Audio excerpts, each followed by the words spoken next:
Hi everybody, welcome to session 2 of the Aeroqual webinar series on the AQY. My name's Dr. John Wagner. I'm joined on the technical side by Andrew O'Brien, who's driving our technology. So great to have you all here. I want to make a point straight away that this is session 2 of the webinar series on the AQY. The content that we're going to cover here is the same content that we covered in the first session, which is now uploaded as a video on YouTube. The reason why we have 2 sessions is because all of you out in YouTube land are all on different time zones, and we wanted to give all of you the opportunity to join us at a time that was convenient for you. So the first session we did at 8 AM our time in New Zealand. It's now 9 PM our time. So hopefully most of you have had the opportunity to join us in real time for the live webinar. But just a reminder again that the content will be almost identical, and we'll be uploading this second edition of the webinar onto YouTube the same as we did for the first time. So the first thing I'd like to do is just make sure that you can all hear me. So if some of you could just type into the chat, John, I can hear you, that would be really helpful. And secondly, I think many of you have already said hi to us in the chat, but please do just say hello to everyone, introduce yourself, who you are, where you're from. It's great to see some familiar faces or see some familiar names, but we'd also like to hear from some of you who may be newer to Aeroqual. Okay, so the way this is going to work is that I have a PowerPoint presentation which Andrew is going to help me present. I'm going to do my very best to keep an eye on the chat, so if any of you have any questions that you'd like to ask, please type them into the chat. Andrew O'Brien will do his best to answer any questions that he sees pop up. You'll see me glance down at my computer occasionally. That's just me having a look at the presentation and keeping an eye on the chat, and we'll do our best to try and answer any questions. When we flick over to the presentation, you'll see an agenda, a list of topics which we are going to cover during the webinar. So you'll probably see most topics are covered in the agenda. So have a look at that and then hold back your questions until the appropriate time. But we'll definitely set aside some time at the end to address any questions that we weren't able to cover. So I'll just check with Andrew. Have we got some notification that people can hear me? Okay, that's fantastic. The technology seems to be behaving itself. I hope also that the streaming quality is good and I'm not too jerky. If anyone is having any issues with the stream, just let us know and we'll do our best to correct it. So what I'll do now is I'll just ask Andrew to pop up the first slide on the PowerPoint presentation so we can just talk a little bit about the topics that we're going to cover. So we're going to discuss a little bit about what the AQY actually measures. We're going to talk a little bit about the sensor lifetime and what field service activities might be required. We're going to talk a little bit about the power demand and what some of our other customers have achieved using solar and what some of the installation requirements are. We're going to touch upon a little bit about the software. Those of you who are already familiar with our other products, our AQM65 and our dust monitors, the software platform is exactly the same. So those of you who are already familiar with our products will have no problem using the software. It's the same software platform. We're also going to talk a little bit about data validation and how you can be confident in the data quality provided by the AQY. We're going to talk a little bit about performance evaluation, which has been undertaken by third parties other than us. So you have some external references for performance evaluation. We're also going to reach out to you guys and ask you about what you might like to see for the future for the AQY, in particular, what additional measurement parameters that you might like, what additional communication methodologies you might like.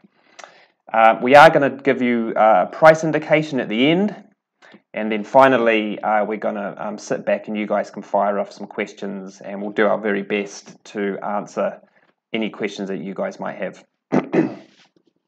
All right, so what I'll start off doing is just recapping really briefly a little bit about our other products. Many of you might be familiar with the AQM65. I certainly have seen some names pop up in the chat. You'll know what the AQM65 is. The AQM65 is our flagship product. It's a multi-parameter system and it's configurable, which means you get to pick what measurement parameters you want in the AQM65. You can have up to 6 or 7 gases, PM10 and PM2.5, weather. A key aspect of the AQM65 is that it can be calibrated using standard reference gases. So you purchase calibration gas from a local supplier, you'd use a calibrator like the Aeroqual AQY 1000, and you can validate the response of the instrument with standard gases. In a similar family, we have the dust plus gas entry. Some of you may know it as the AQS1. This is, if you like, a smaller version of the AQM65. The key difference really is the size and that the dust plus gas entry doesn't have any thermal management. But the principle is the same with the dust plus gas entry. You have a smaller selection of gas modules and you get to choose whether or not you want to have a PM10 or PM2.5 module. But with the dust plus gas entry, you can also calibrate it and validate it using standard gas cylinders and standard gas calibration equipment. So from that point of view, the AQM65 and also the dust plus gas entry are more similar to standard reference equipment in that they get calibrated in a very similar way. The key difference then with the AQY is that the AQY is a fixed configuration at the moment, so there are no options for the AQY as it stands. When you purchase an AQY from us, it will come pre-configured with an NO2 measurement, ozone measurement, PM10 measurement, and a PM2.5 measurement, temperature, RH, and dew point, and that's a fixed configuration. So those of you who are used to working with us, choosing the configuration for your AQM or choosing the configuration for your dust plus gas entry, the AQY works a little bit differently in that it's a fixed set of parameters. And we've chosen the most popular most popular measurement parameters which reflect the most the pollutants of the highest concern. So ozone, NO2, and PM. So that's the key difference. And another key difference is that the way that we validate the performance of the AQY is that we co-locate the AQY next to a reference station. The AQY has not been designed to allow you to deliver standard calibration gas like you would with the AQM65 or the dust plus gas entry. Rather, the objective with the AQY is to partner with your local municipality and co-locate the AQY next to a reference station with optical analyzers, and we do what's called calibration by co-location. We'll talk a little bit more about that later in the webinar. And finally, the other key difference between the AQY and the two other products, the AQM65 and the dust plus gas entry, is that the AQY doesn't require any field service. So those of you, again, who are familiar with the AQM65 and with the dust plus gas entry, you might be used to sending an engineer or a technician out periodically to change filters or to measure the flow rate or to change a component. This is not required for the AQS1. There's no necessity to measure flow rate. It has no filters. So the whole operating principle behind the AQY is that you install it, you run it for a period of time, and then you bring it back to your laboratory and we do exchanges of sensors and the gas sensors and the PM sensor. And I'll show you a little bit about how that works later in the webinar. Okay, next slide. So a little bit about applications. I mean, what is the AQY for, really? What is it actually supposed to be? What kinds of applications do we foresee? The primary application that we really are looking for is what is called the smart city application. This is a high-density network of low-cost air quality monitors in a city environment where instead of just having 1 or 2 reference stations, you might have 100 AQYs. We have a really successful example of this kind of network in LA. It's one of our first trial networks. You can head on over to our website and learn a little bit more about how that worked. But we're really proud of that. I mean, it was a really big project for us, and we were successfully able to run over 100 of our AQY units in LA. What that allows us to do is to generate really high density pollution maps, sometimes called heat maps. And you can see a couple of examples of that on the screen where we can actually start to map the transport of certain pollutants across the city, which is an incredibly powerful technique. I might just get Andrew to go back to an earlier slide. It's probably worthwhile pointing out that the dust plus gas sentry and the AQM65 are designed to work in quite harsh environments. Especially the dust plus gas sentry was designed to work at construction and demolition sites where the particle loading is very, very high. The AQM65 runs successfully in temperatures as low as -40 degrees or as high as 50 degrees. So there's thermal management with the AQM65, and the filters which are included in the AQM and the dust plus gas sentry extend the lifetime of those measurement parameters. The AQY, because it doesn't have any filters by design to keep the service cost to a minimum, is probably going to be less successful in very, very dirty industrial environments. So we're not looking to put the AQY into construction, demolition type environments. We're looking to put it into cities, into schools, areas where there are lots of people. That's the kind of application space that we're interested in. Okay, so just a reminder about the parameters which come with the current AQY. The current AQY comes configured with ozone, nitrogen dioxide, PM2.5, PM10, temperature, relative humidity, and dew point. So those are a fixed set of measurement parameters. So what we're going to do is just have a quick look at how the AQY is constructed.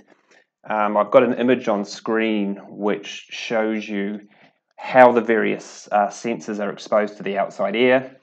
And what I might do in a couple of minutes is just get Andrew to flick over to the instrument cam so we can have a closer look, and we might flick between the two. But with the current image on screen, you can see that the 2 gas sensors, the ozone sensor and the NO2 sensor, are just protruding out from the bottom floor of the AQY. We have the temperature and RH sensor in the same place, and the PM inlet sensor, and also the power jack. So I'll get Andrew to flick over to the product cam, and we can see exactly the same thing.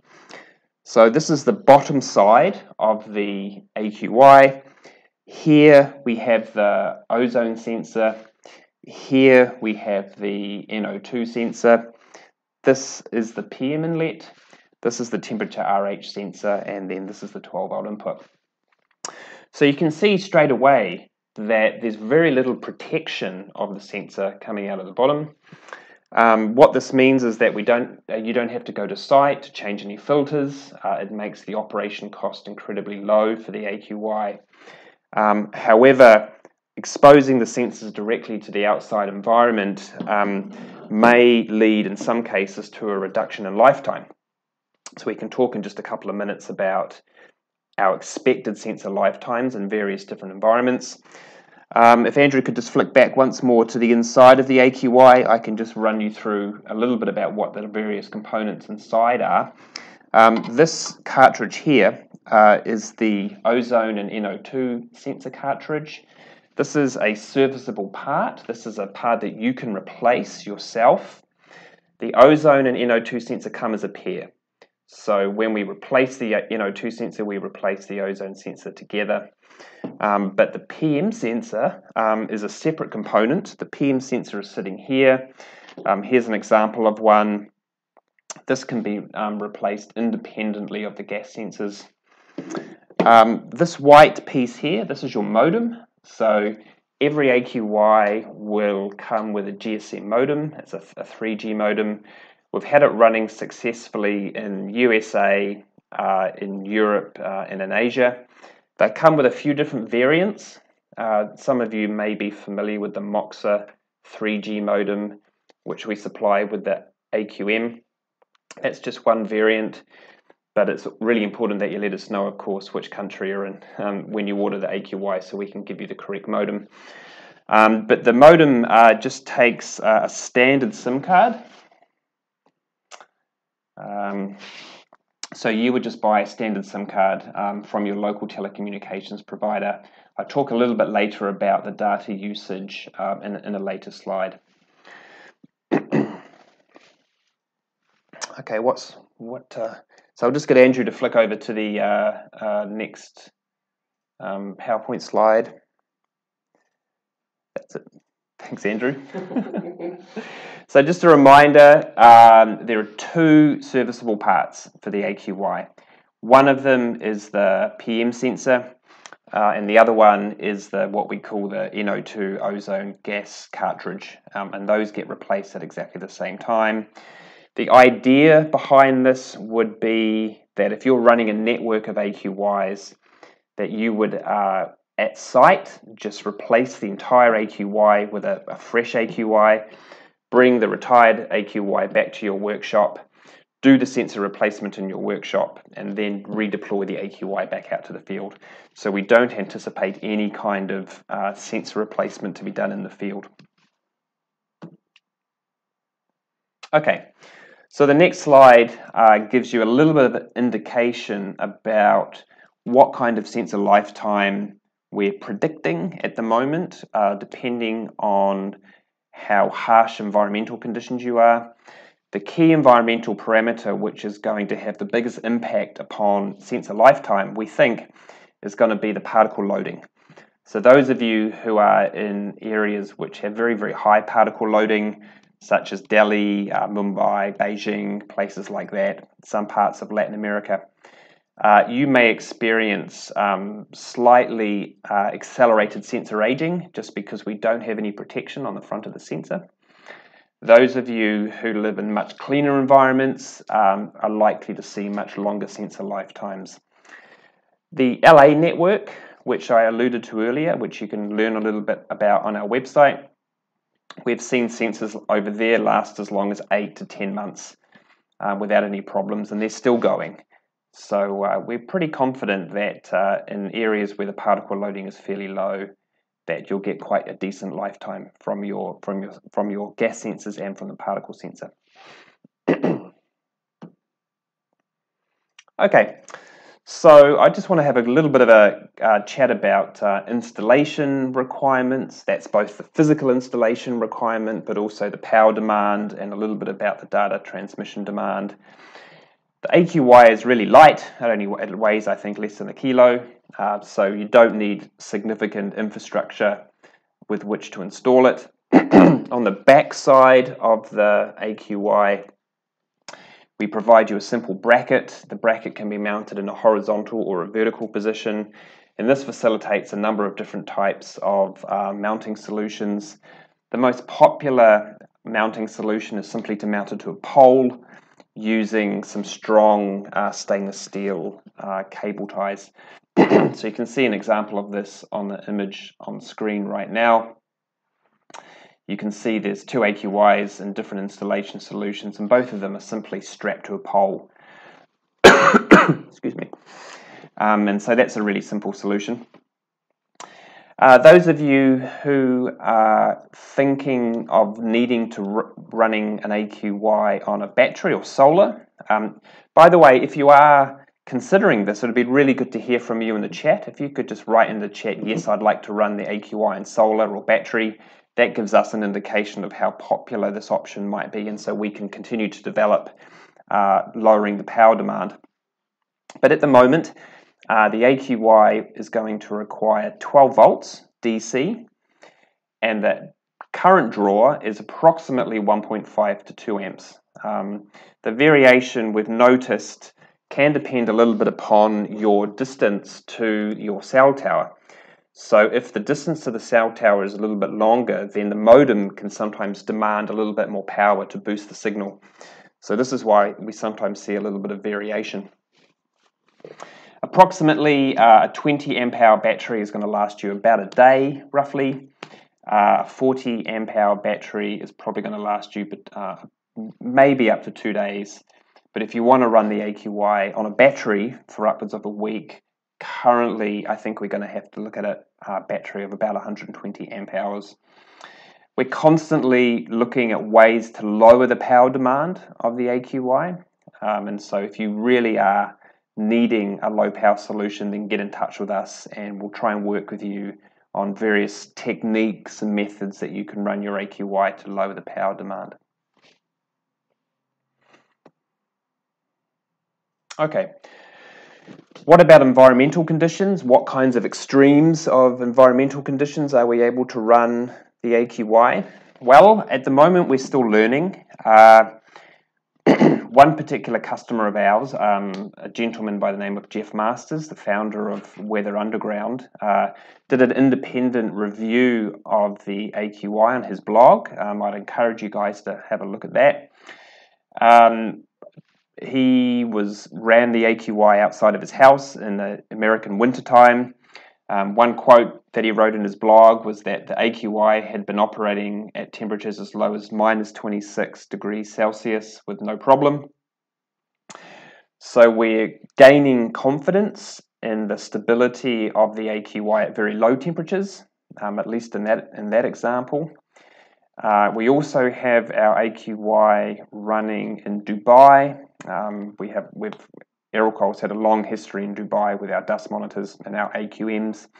Over there, the temperatures are getting upwards of 45, sometimes 50 degrees, and we're still learning a little bit about what impact those kinds of temperature extremes are going to have on the AQY. But what we anticipate probably is just a slight reduction in sensor lifetime. Okay, so for the AQY is exactly the same. So the same data logging, the same graphing options. The AQY has an onboard data logger just like the AQM65 does and the Dust Plus Gas Entry. So you can store data locally on board the instrument. Many years of data can be stored locally on the instrument at 1 minute logging intervals. Or alternatively, and what we would recommend, of course, is that you connect the AQY to our cloud server so that all the data is sent to the Aeroqual cloud server. Especially if you're running large networks, it's much easier to manage all of that data, of course, if it's being sent to the cloud server. So just to reiterate, those of you who are already familiar with the Connect Cloud software package, the AQY runs on exactly the same software package.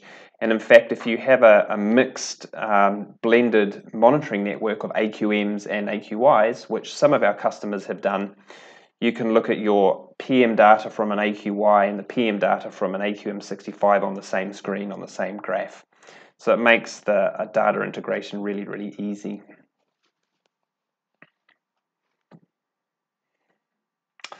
The Aeroqual Care is the name that we give to the software package, which is bundled with the AQY.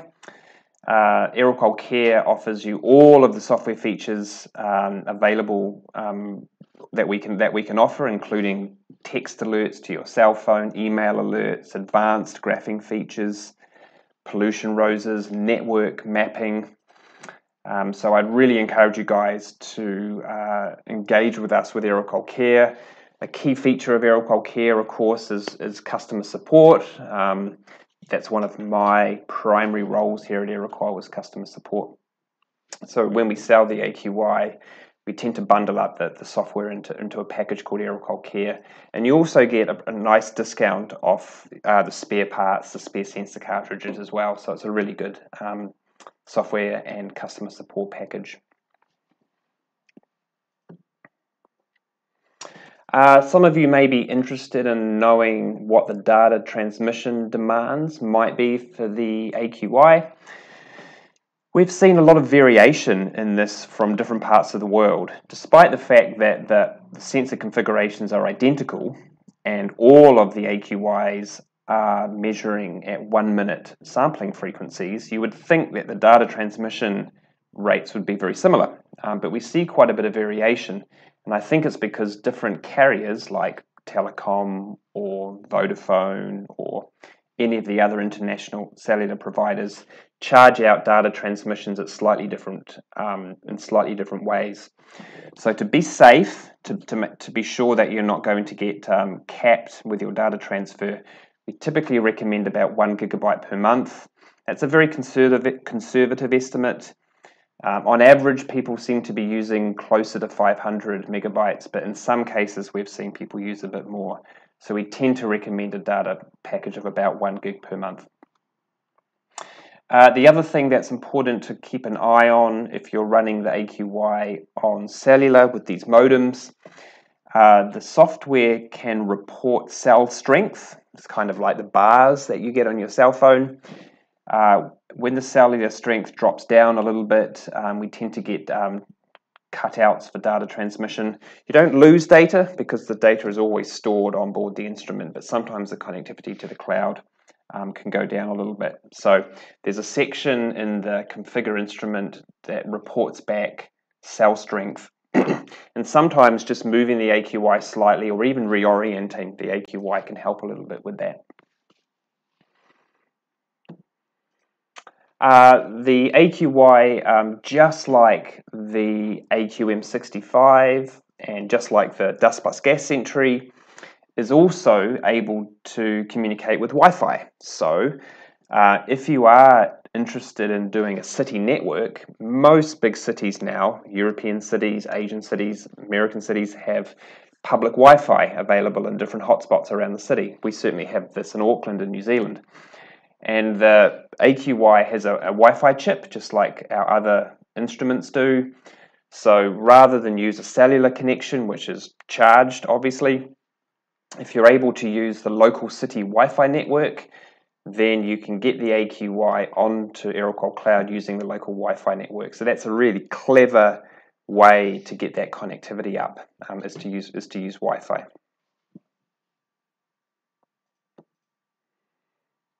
Okay, so we're going to shift the focus a little bit and talk a bit about the measurement itself. I'm sure many of you are interested in the measurement quality, the accuracy, the reliability. How do you know that you're getting a good measurement? Aeroqual has a rich history in sensor development. That's our core competency, especially our ozone sensor. It's world-class. We also are very, very experienced in running electrochemical sensors. And so we've taken all of that knowledge about how sensors work, all of that knowledge about cross-sensitivity to other gases, environmental effects that I'm sure you're all aware of, like temperature, humidity, pressure. And we're able to take all of that knowledge and build into the intelligence of the instrument some correction algorithms which can adjust a little bit for those known interferences. So those of you who have AQYs, you may have seen in the sensor configuration listed NO2, ozone, and you might see something like PM10 and PM10 raw, or PM2.5 and PM2.5 raw. If you see the raw prefix against the sensor, what that normally means is that that is the raw measurement that's come directly from the sensor, and then the measurement after that usually refers to a measurement which has had some kind of intelligent correction algorithm applied to it. So for example, the NO2 sensor has some cross-sensitivity towards ozone. This is a known problem, especially for electrochemical NO2 sensors. However, the Aeroqual ozone sensor, that's the GSS ozone sensor, is very selective towards ozone. So we can be very confident in our ozone measurement. And if we're confident in the amount of ozone present, then we can subtract that signal away from the NO2 measurement, and we get left with just a pure NO2 measurement. So that's how we can get a really accurate NO2 measurement. We also know a little bit about how temperature, humidity can affect the PM measurement, especially humidity. Those of you who have been in the industry for a while will know that increasing humidity can have a detrimental effect on the PM measurement. It's very common with traditional equipment and common with the AQM65 and with the dust plus gas entry to heat the inlet to try and drive off the humidity from particulates. That's very power hungry, and we don't have that luxury with the AQY because we're trying to keep the power demand down as much as possible. So with the AQY, we don't have a heated inlet, and so we need to try to compensate a little bit for that humidity effect. So all of that intelligence is built into the instrument. So this is why you see a range of measurements in your sensor configuration for the AQY. Okay, you can head on over to the website to have a look at the actual specifications. We talk about the measurement range, the accuracy, the lower limit of detection. All of that is available on the main Aeroqual website, so I won't spend too much time covering it here. There's a link on the bottom of the screen there. When we go back and post this video back to YouTube permanently, I'll try and put a link to some of these documents on the description of the video. Okay, so I want to talk a little bit about first of all, what we do here at Aeroqual to calibrate the sensors, and following that, what we would encourage you guys to do when you receive the AQY to validate the performance locally in your local environment. So of course here at Aeroqual we're instrument manufacturers, so we use a lot of calibration gas. We buy our calibration gas from a local supplier, and we typically validate the performance of all of our instruments using standard calibration gas and optical analyzers. So we have in our factory, our calibration factory, EPA or TÜV approved optical analyzers, and the approach that we take to calibrate the gas sensors for the AQY is we have a calibration chamber. It's about 3 square meters, approximately 3 cubic meters, sorry. You could walk into it, it's like a big wardrobe. We fill the chamber up with our ozone and NO2 sensor cartridges, and then we send in calibration gas into the chamber. We fill the chamber with calibration gas, and then we use the optical analyzers to sample the chamber, and then we know what the various concentrations of gas are in the chamber, and then we apply those calibration algorithms onto the sensor board, and then the sensor board is mounted into the AQY. So when you purchase from us replacement sensor cartridges, they will have come pre-calibrated from the Aeroqual calibration factory in this manner. And you can see on the screen here a little bit about how that works. You can see the calibration gas cylinders, the stack of analyzers that we have. We have ozone analyzers, NO2 analyzers, SO2, H2S, the whole lot. And you can see a shot of the sensor sitting in the chamber there. So that's typically how the performance of the sensors are calibrated and validated here at the factory. What we encourage our customers to do, and what many customers have already done, is when they receive the AQY from us, they install the AQY or their set of AQYs next to their local reference monitoring station. You can see an example of this on screen. One of our customers from Texas, A&M Transport, bought a small network of 12 AQYs from us.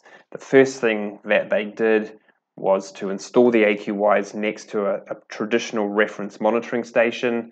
This traditional reference monitoring station had optical analyzers and BAMs, And we would typically advise that you run your AQYs like this near a reference station for approximately 1 week if you have that time. And then you can engage with Aeroqual using the data from the AQYs and the data from the reference station to refine and just to tweak the factory calibration for your local conditions. You can see a little bit about how this might look. This is an example of just one AQY, ozone co-location calibration. You can see on screen there in blue is the reference station ozone measurement, and in red on the screen on the left-hand side is the AQY ozone data. So the AQY was run for a period of about 9 days here. For the first 5 days, we just gathered data from the AQY and we gathered data from the reference station. You can see that in the blue section on the left-hand side. We were then able to do a simple linear regression and come up with a modified offset and gain, upload that offset and gain through the software, through the cloud software, and then we ran again the AQY on its own for another 3 days. And you can see the improvement that's made to the performance of the ozone sensor. So that's a really, really powerful way for you guys to reassure yourselves about the quality of the measurement, reassure your clients, reassure the end user. So those of you who are thinking about getting into AQY networks, I would really encourage you to partner with your local municipal reference monitoring station so that you have access to the site and you have access to the data, because this is the most powerful way to validate the measurement. What about third-party performance testing? So one of the most respected, most abundant testing agencies is the South Coast Air Quality District AQ-Spec program. This is run by, this is an American program. They've purchased a tremendous amount of low-cost air quality monitoring stations and run them at reference sites, just like I talked about, and publish the data online in a public report. So the Aeroqual AQY was with AQ-Spec for approximately 4 months or 5 months. It's a very nerve-wracking time for us because we have no way of controlling the output, of course. They just take the instrument and present the data. But we were really, really impressed with the performance of our instrument under these conditions. I put up a little portion of the report for you on screen. It's publicly available, so you can go to the AQ-Spec website, download that independent report and see for yourself what an independent test agency has said about our AQY. And I may be able to put a link actually to that report possibly on the description of the video in a few days' time. But I've just taken out a few highlights from the report just to let you know. When it came to looking at the performance of the ozone measurement, the report said that the AQY ozone measurement showed an excellent correlation with the FEM data. FEM is Federal Equivalence Method. Correlation of 0.96, which is really, really good. The AQY NO2 measurement had a correlation of nearly 0.8, which again is incredibly good for NO2, especially at those low parts per billion. And also the PM 2.5 measurement did pretty well as well. So if your clients or your potential customers are interested in a third-party independent data quality assessment, this is the report to use. This is the most comprehensive, most independent, most thorough report that we have to date for independent performance testing. Okay. So this next part is going to be a little bit interactive. We're really keen to hear from you guys. Now that you know that the current AQY version 1 is a fixed configuration with NO2, ozone, PM10, PM2.5, temperature RH, we're thinking about what to put in version 2. And of course, the people who are going to be most influential are you lot. We want to hear from you guys about what you might want to see in version 2. So please tell us in the chat if you really want wind speed and direction, or if you really want SO2, or if you really want CO2, or you have up and coming projects, just type it in. And of course, then we'll have a look at the chat afterwards, and we'll use that as a way to influence and to guide us with version 2 development. I'll see if I can have a little look at the chat as we go. Potential options might be CO, carbon monoxide, CO2 potentially, maybe CO2 for indoor measurement. We're thinking about that application. We really want to hear from you guys about whether that's going to be valuable to you. What about weather, noise? Do you think this is a worthwhile putting into the AQY? So just let us know in the chat. Andrew will scribble down all of the recommendations, and maybe we'll get to talk about them at the end of the webinar. In addition to measurement parameters, of course, we're also interested in understanding what potential data communication protocols that you guys might be interested in. So at the moment, the AQY delivers data via cellular modem and by Wi-Fi. You can also physically connect an Ethernet cable to it as well. But we are aware, of course, that Internet of Things data communication protocols are evolving all the time. We know of LoRa, Sigfox, Bluetooth. So if any of you are experienced or knowledgeable about Internet of Things protocols, and you really feel that one particular protocol is becoming dominant, then let us know. We have a really strong development team who are looking for guidance from the market about what kind of protocols people might be interested in. So just let us know in the chat what kind of Internet of Things protocols that you think might become dominant in the future. Okay, so I promised you all a slide on pricing. We'll have a quick look at the Aeroqual pricing.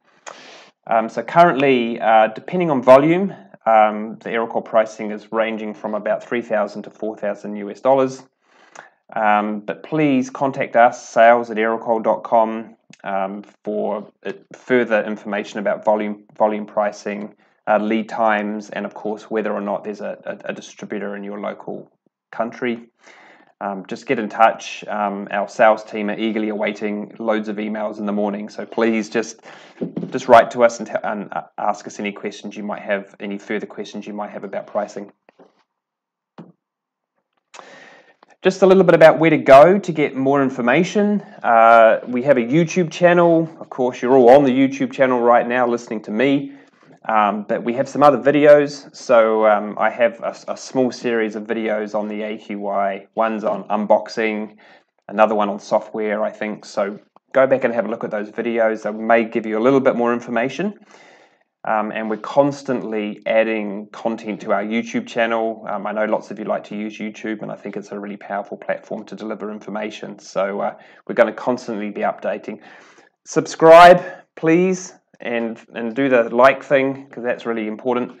Helps with search engine optimization. So please, those of you, while you're here watching, subscribe. It's really good. It helps us a lot. But then come back later and watch other videos. That would be really good. There's a little bit more information, of course, on the AQY over on our main website. So that's aeroqual.com. There's a whole section of the website dedicated to the AQY. You can go over there and download the user guide, the brochure, the spec sheet. You can learn a little bit more about the LA network. Andrew's trying to tell me something. What was it? No, I thought Andrew was trying to tell me something. So if you head on over to the website, you can learn a little bit more about the AQY, and you can also learn a little bit more of it on the videos that we've already uploaded to YouTube. Okay, question time. So Andrew has been busy. Bloody hell. Okay, there's lots of questions. All right, we've got 4 questions. Okay, in no particular order, we have, could the AQY be vehicle mounted Martin asked this question. Well, maybe. So, Andrew, I mean, this is the AQY, right? So it's pretty light, okay? So the answer to your question, and more broadly, people are interested in mobile monitoring. So physically easy to mount the AQY to a car, to a bicycle even. One thing that you do need to be aware of if you're interested in mobile monitoring, though, is that the measurement frequency of the AQY is about 1 measurement per minute, so 1 every 60 seconds. So if you're in a car driving, you cover quite a long distance in 60 seconds, and so you have to think a little bit about your spatial frequency and what kind of density of information you can achieve if you're moving. But if your objective is to drive to a location, stop, monitor for a fixed time for a few hours, and then drive to another location, stop, monitor for a few hours, that's perfect. It's a really, really easy way to use the AQY because it's incredibly easy to mount to a car. Okay, can you change sensors in the field? Someone's asked. Yes, you could, but we don't recommend it. The reason we don't recommend changing the sensors in the field is because it's a delicate operation. The sensor surfaces are quite prone to be damaged if they get touched. It's much better if you do that kind of work in a lab or in a clean environment. So the work that you would do in the field is simply to dismount an entire AQY, replace it with another new AQY with new sensors, bring back the older AQY to your laboratory, change the sensors in the lab, and then take it out to the field again. That would be what we would recommend. It would be tough to do sensor replacement in the field and to do it well. Analog or digital outputs. Somebody's asking about analog or digital. We don't have any analog outputs available for the AQY, but if that's going to be something that people are going to want, that may come out in our version 2. But the digital outputs are definitely available. We have a API, application programming interface, if you would rather just pull data from the AQY. The data is transferred over TCP/IP, so you can have an Ethernet cable. So there's numerous different ways of getting the data out. High temperature performance. We're still learning. We have AQYs running, as I said, in the Middle East, in Dubai. The temperatures over there are in the high 40s. We haven't had the AQYs running for as long in those conditions as we have in cold conditions. So we've had the AQY running in sub-zero conditions for many, many months with no problem. At the moment, we're still learning about the impact of very high temperatures on the AQY. But at the moment, we're just going to have to see how that goes. But the AQYs we have running in Dubai at the moment and over 40 are running really well. Wow, we have lots of questions. This is great. Cost for sensor replacement, that's a really good question. I don't have that pricing with me, sorry. Get in touch with us, sales@aeroqual.com, and we'll give you all the information you need about volume pricing for sensor replacement. Is it vandalism proof? Well, kind of. It has a front cover. If somebody really wanted to get into the AQY, they probably could. We've deliberately designed it so it doesn't look too attractive. Otherwise, if it looks attractive, people tend to want to steal it. The best way that you can prevent vandalism is to install it so that it's high enough that people struggle to get access to it. This is a real balance between getting the right measurement. You don't want to install it so high that you're sampling an air above where people would breathe. You don't want to install it so high that it's expensive to get access to, especially if you might need a cherry picker. But you certainly would probably want to avoid installing it so low that people could steal it. So the AQY itself is a fairly simple white box, so it's not so attractive. But if somebody really wanted to, they could probably access the front panel. So it would be the job of the installation engineer to try to provide that vandalism protection. Does it tell you when to change the sensors? Yes, it does. There's a health indicator for the sensor measurements. So if the sensor itself fails or if it ages, then the Aeroqual software, the cloud software, can tell you. So when you log on to the cloud software, you can get an indication of whether or not it's time to change the sensor. And we're constantly evolving that section of the software to make that sensor health diagnostic really, really easy to use. Is it possible to change power something? I can't read your handwriting, Andrew. What is that? Is it possible to change the power sort of jack to a more solid solution? Is it possible to change the power jack to a more solid solution? Yes, you can do that. You're free to remove the existing power jack and put something in that's a little bit more robust. We do have an option of providing an IP-rated power supply. So if you'd like to talk to us about a weatherproof power supply for your AQY, just get in touch with us and we can guide you on what kind of weatherproofing to have for your power supply, as well as weatherproofing for the power jack.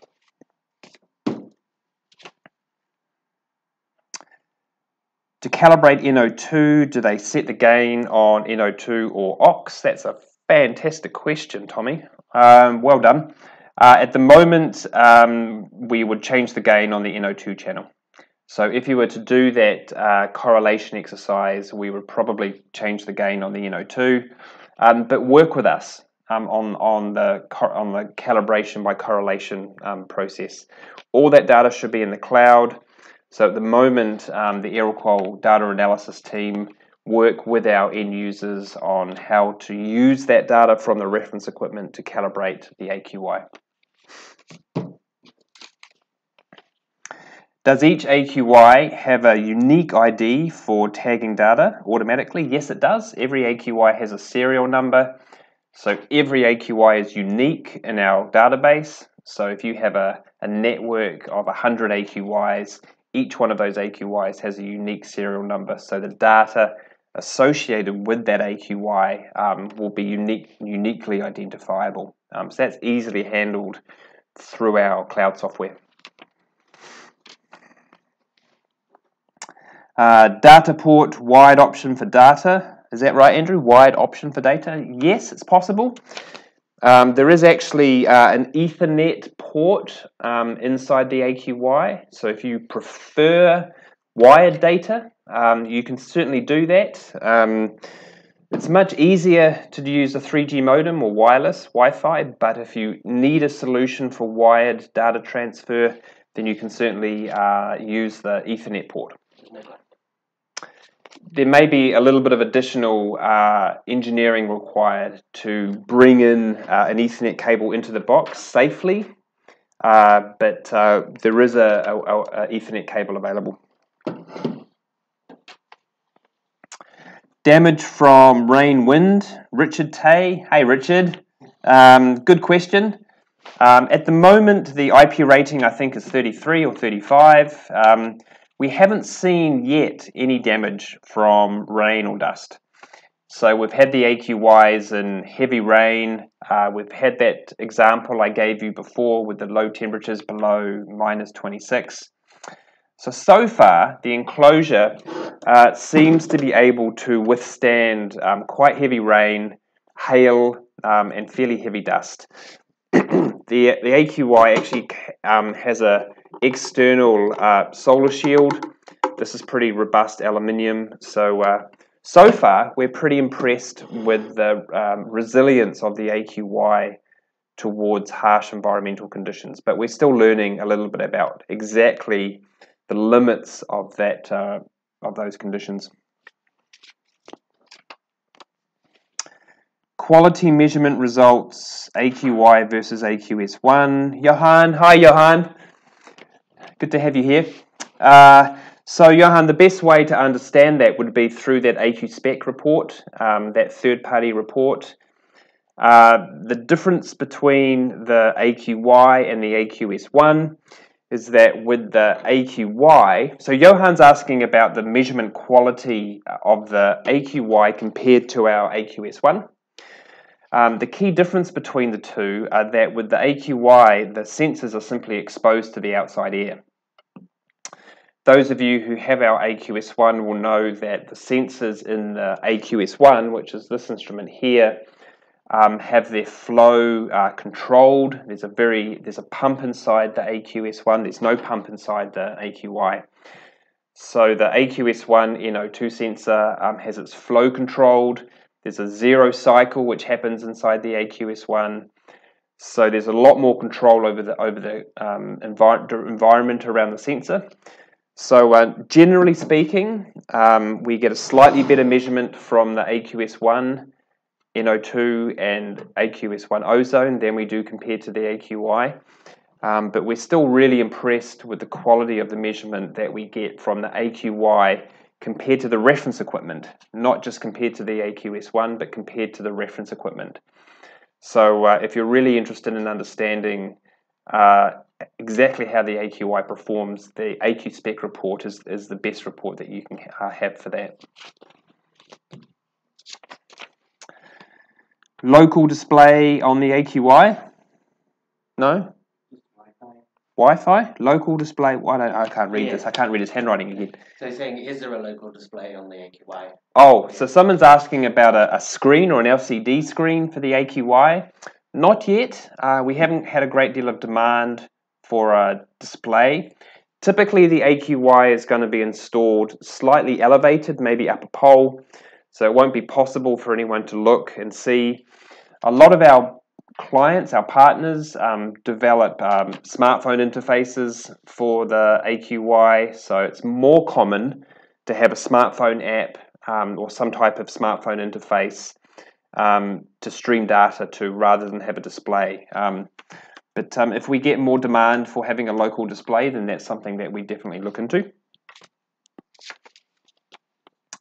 Other than the cost of AQY, are there any additional costs? Great question. So the two additional costs above and beyond the purchase price would be the sensor cartridges. So the software is included in that cost, I hope. I think that's right. But the replacement cartridges, the PM cartridge and the sensor cartridge, they would be what you would call your operational costs. And again, depending upon what kind of environment you're in, if you're in a very clean environment, you might get a longer lifetime from those sensors. If you're in a very dirty environment, you'd likely see a reduction in the lifetime of the sensor, so your swap out rate would be a little bit higher and therefore your operational cost might be a little bit higher.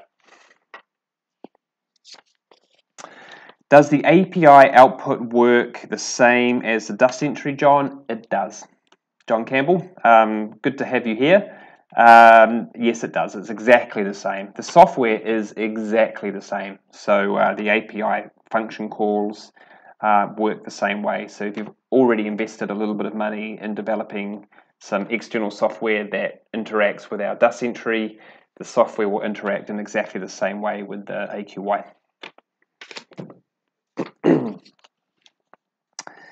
What are the main competitors of AQY? That's a cheeky question. I don't think I want to tell you who the competitors are. I think that's your job. Someone's asking me about competitor products. There is no competitor. The AQY is the only smart city instrument that you should be considering. Okay? The answer to that question is there's nothing else like the AQY on the market. Okay. If no reference data, any alternatives for local calibration? That's a bit tough. We haven't developed a methodology to deliver calibration gas to the gas sensors here. Not yet. It's possible potentially to build some kind of chamber, some kind of calibration chamber yourself. But if you have no access to local reference data, then you'd be relying on the Aeroqual factory calibration. We provide factory calibration certificates for our AQYs if you need them. One potential thing that you could consider, of course, is that if you're already an AQM65 customer, then the AQM65 can be calibrated with traditional calibration cylinders and traditional calibrators. So you could have in your arsenal, in your fleet, one AQM65, which you keep calibrated using certified calibration gases and our gas calibration equipment. You'd run the AQM65 and then you could calibrate the AQYs next to the AQM65, and then you would have that traceability back through that certified calibration equipment. So there are other ways to validate your AQY if you don't have reference equipment. You can treat the AQM65 like a reference station. That's another option for you. Is gain offset adjustment automatic or done by user? It's done by the user. So calibration is a really important activity. We think it's really crucial that it be done by someone who knows what they're doing. It's not difficult to do, but it should be done by an experienced person who understands calibration. So at the moment we don't have a fully automatic calibration system, but just work with us. If your AQY is connected to cloud and all the data is in cloud, and you can give us the data from the reference station, then we will just work together to help you to apply the appropriate gains and offsets to your AQY. Heated inlet or affected by humidity. So we've covered this before in the webinar. No, the inlet's not heated with this. The reason for this is because the inlet's quite short, so it's quite difficult to heat. And also heating just demands a lot of power, and AQY is a low power device. We're trying to get the power down as much as possible. So yes, the measurement is affected by humidity. This is the downside of not heating the inlet, but we know a lot about how that measurement is affected by humidity, and because we can measure the humidity, because we have a temperature humidity sensor. So this is the temperature and humidity sensor here, and this is the PM inlet. So because we know what the humidity is, we can actually apply some very clever correction algorithms to adjust for humidity effects on the PM measurement. Security for cloud platform, great question, Alexander. So we use Amazon Web Services, AWS Web Services. They have an incredibly good reputation for cloud security. We can provide you with the SSL security certificates if you need them. If you need more information about the level of security and encryption that we use in our cloud servers, just let us know. Of course, at the user level, access to the data is protected by usernames and passwords. But if you want more information about how we protect the data, then just get in touch with us and we can provide more information.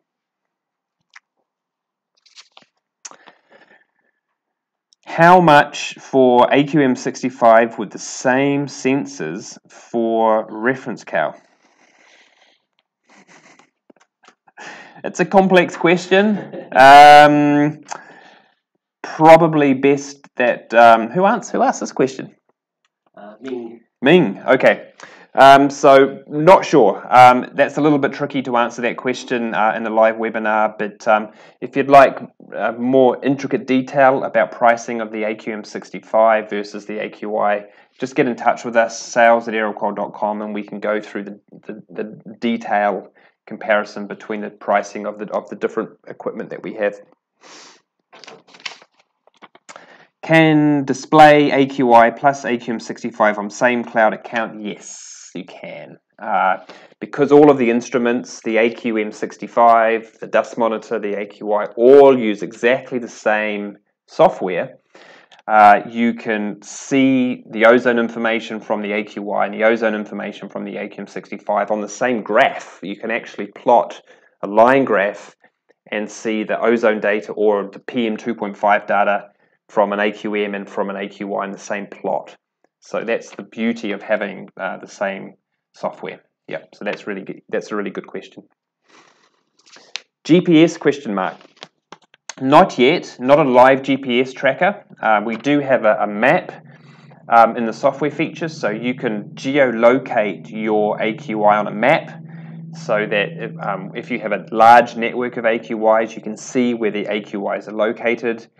But if you are interested in mobile monitoring applications, then you would have to manually geolocate your AQY using the mapping tool. We don't as yet have a GPS tracking system, but if you want one, if you're interested, those of you, let us know in the chat, and if we get a high enough demand for including GPS, then that might be something that we might include in version 2. Wow, that was a lot of questions. You guys did way better than session 1, because session 1 didn't have anywhere near as many questions, so that's a lot of questions. Thank you. I mean, thanks. It's great to have your questions, because it means you guys are thinking a little bit and it makes us think. So thanks so much, everybody, for attending. I hope that we answered as many questions as we could. If any of you still have outstanding questions, you can email sales@aeroqual.com. You could also, if it's a technically related question, you can email technical@aeroqual.com. I get that email directly, so you'll probably end up getting an answer directly from me. If you really want to email me directly, you could. That's john.wagner@aeroqual.com. I'd love to hear from you. And in the meantime, tell everybody about the AQY.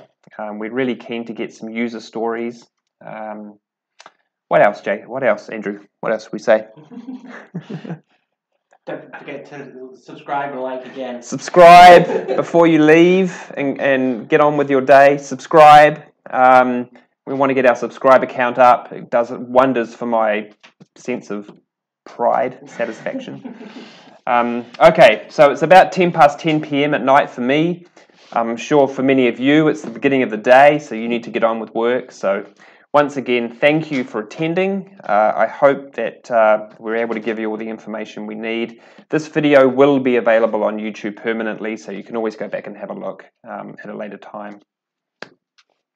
So I think that's it. Thanks again, everybody, and we'll probably look forward to hearing from you in the near future, and I hope I get to travel out there and meet some of you again and install some AQY networks. Okay, thanks a lot, guys. Bye-bye.